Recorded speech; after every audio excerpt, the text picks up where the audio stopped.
Hey folks, Jimmy here, aka Palette of the Dead. Welcome back to the channel and welcome to a new issue of Mortal Realms magazine.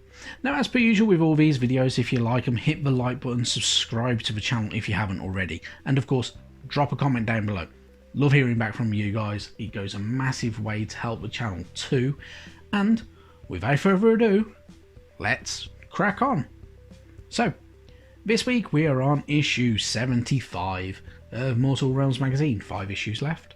There's not many issues. It's literally going to go by in no time at all, really, with the magazine due to end on the 25th of August for the UK anyway.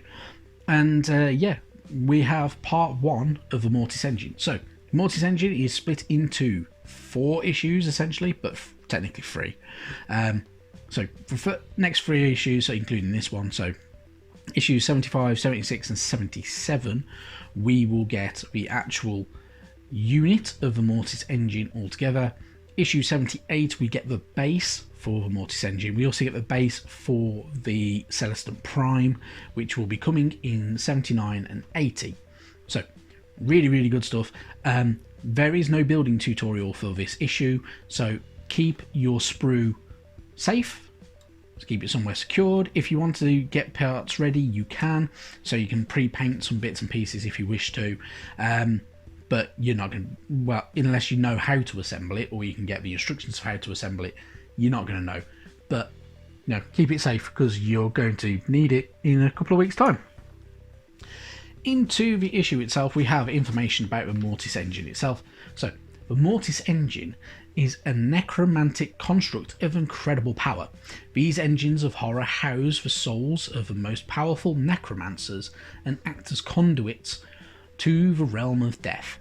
Each radiates a morbid aura of dark power that drains the life of all nearby.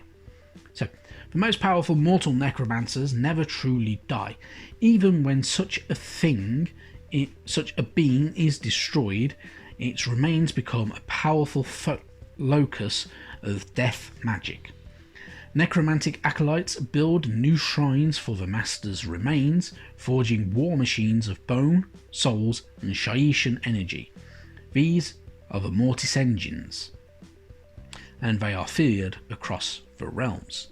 So, the Mortis Engines, big, massive necromantic power, very magical units, and they also have the ability to kind of push through and stampede and everything like that as well. Not too many stories nowadays about that feature them, but they are pretty cool, and they have some cool, unique looks to them. Entirely up to you how you want to paint them. You can paint them up to kind of look similar to that, so you can have basically everything going on in there if you wish to, or you can change it up if you wanted to as well. So your kind of main kind of points of interest on a Mortis Engine, of course, number 1 is the Corpse Master, which is the head of a necromantic acolyte. So this is kind of essentially a necromancer who is basically controlling the Mortis Engine, pointing it in the right direction and acting as its kind of steer and guide. The Mortis Staff is what he carries, and it can, the mere touch of it can wither an armoured warrior within moments. Wailing banshees, of course, swirling around the engine itself, because it attracts souls, and there's night horns and everything like that as well. The spectral procession, which is what it is drawn along on, whether it is undead horses, hex wraiths, undead skeletons, everything like that as well, which were always pretty cool. The spiked bone, which is kind of for forms for twisted amethyst magic, and kind of acts as a conduit at the back for a lot of it, and kind of like a throne essentially in some ways. And of course it is kind of powered by Noxious Flame, which is the necromantic energies, which drains the life force of a lot of mortals who could be nearby.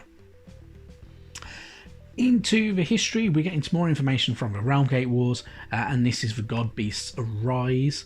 So God Beasts are incredibly powerful. Some are peaceful creatures who have allied with Sigmar. Others are mindless destroyers. All are coveted as allies and feared as enemies. During the Realm Gate Wars, Archaon attempted to bind the God Beasts to his will. So God Beasts could be anything from, can include quite a lot of stuff. So essentially, Kragnos, one of the new introductions to the forces of destruction, is kind of a god beast in a way. So he is a god and he is mainly beast. So there are other god beasts, so like Volcatrix was a god beast for Fire Slayers, and that took a lot of beating from the Fire Slayers and the Dwaradin.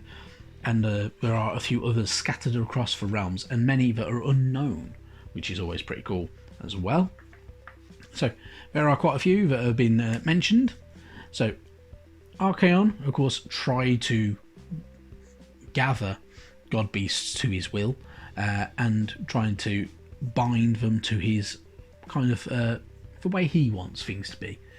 He failed and didn't really succeed all the time with a lot of it, but he did actually kind of screw up in a lot of ways. Then we have more information about realms, and this time it is about Hysh. So Hysh, of course, being a paradise of gleaming place of symmetry, enlightenment and beauty. Here the landscape itself behaves according to divine order, with mountain ranges, forests and rolling plains arranged with almost mathematical precision. Blessed light shines across the realm, giving illumination to all. So Hysh being the realm of light, and since before the realms were mapped, it has been known as a place of beauty, purity and perfection. It was here that the elven gods Tyrion and Teclis awoke, and it was they who shaped Hysh into a utopian land. The light of Hysh has a profound effect on all who bathe in it. It allows them to think with greater sharpness, and it reveals hidden truths.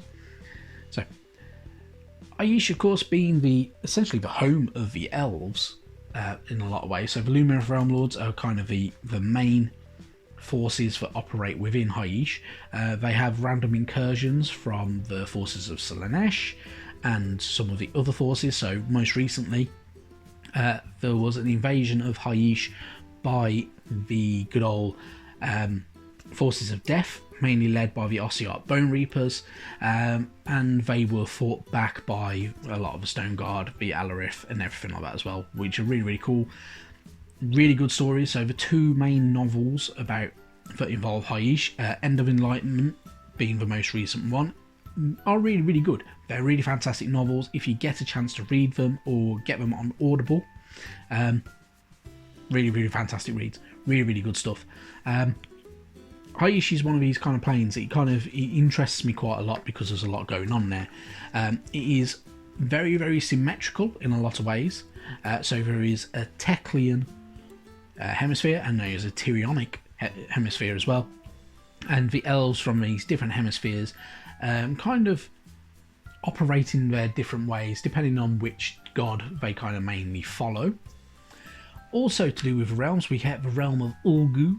So the realm of Ulgu is the realm of shadow, and it is a place filled with secrets and lies. Dark mists cover almost the entire realm, and many of the vast hordes of Chaos warriors sent to conquer this realm during the Age of Chaos have disappeared without a trace, lost forever, and spoken of only in whispers.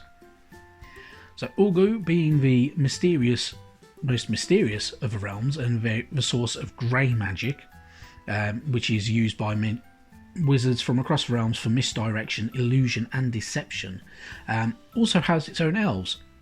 So the elves of Malarion and Morathi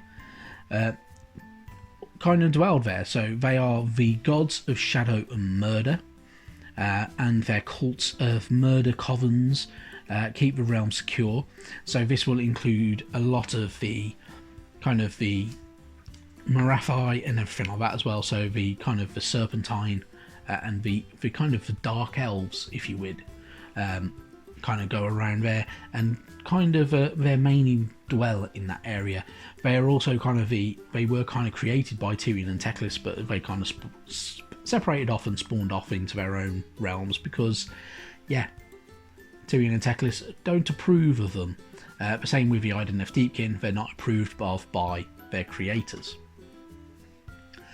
Then we have some more information about Stormcast Eternals, and these are the protectors. So these are spear wielding, heavy armour clad defenders. So the best defence is a strong defence, and the protectors are a living testament to that fact.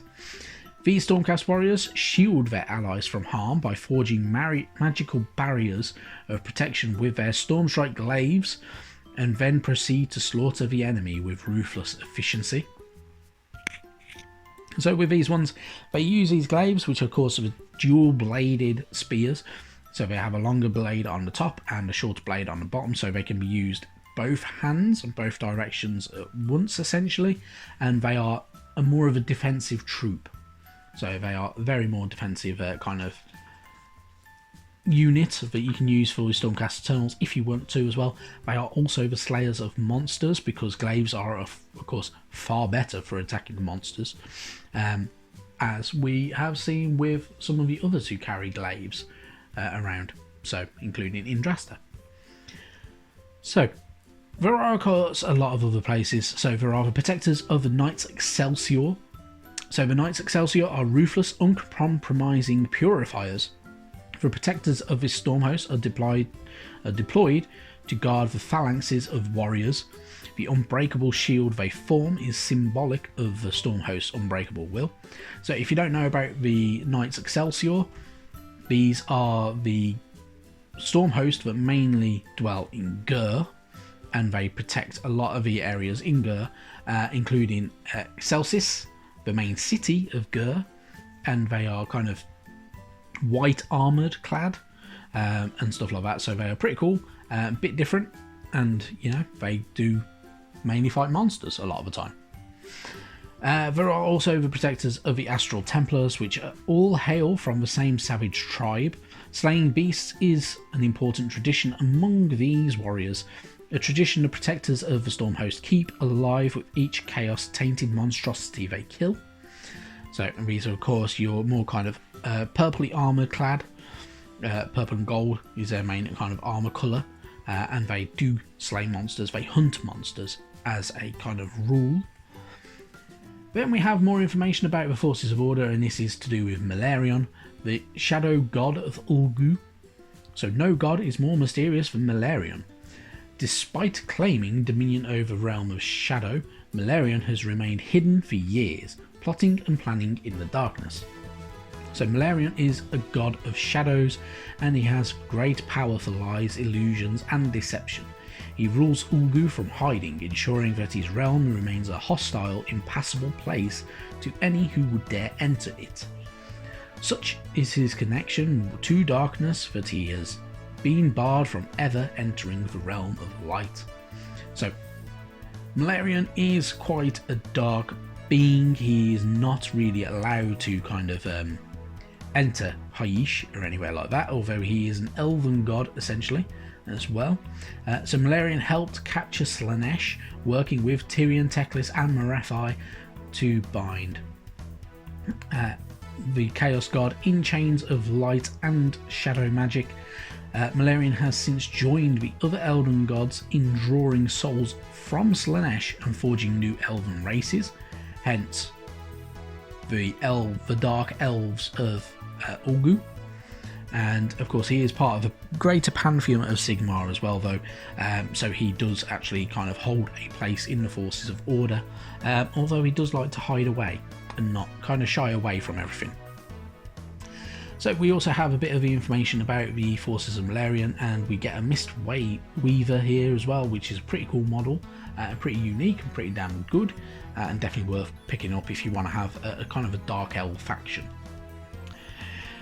Carrying on though, you also get some information about the tutorial and combat order and everything like that, as well as rules for Gairan for Realm of Life carrying on here as well, which is pretty decent, which is always really, really good. So you got a load more tutorial bits and pieces that will work and help you work out how you play, and depending on what realm you're playing in, everything like that as well. Really, really good stuff. Then we also have a matter of life and death, which is our battle plan for the week. So a lot more to kind of choose from. So you have of course a load of new weapons and forces, so you can choose 3 heroes and 3 troops, and you have your 4 battle maps, and you are literally going across. Oh no, it's just one battle map, sorry, my mistake. And you're literally going across from one side to the other. Pretty decent, pretty handy, really, really good stuff. And of course, you know, it's always good to have new battle plans. going. Moving on though, of course, next week, so issue 76, more of a Mortis Engine, and we'll find out more information about that and more information about how it works. I'm guessing more information about realms, more information just in general, giving you more history, lore, and everything like that as well. Really good stuff. I'm going to end it right there. Thank you very, very much for watching.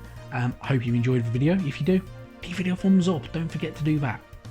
Thank you very much, though, and I'll catch you soon. Bye-bye then.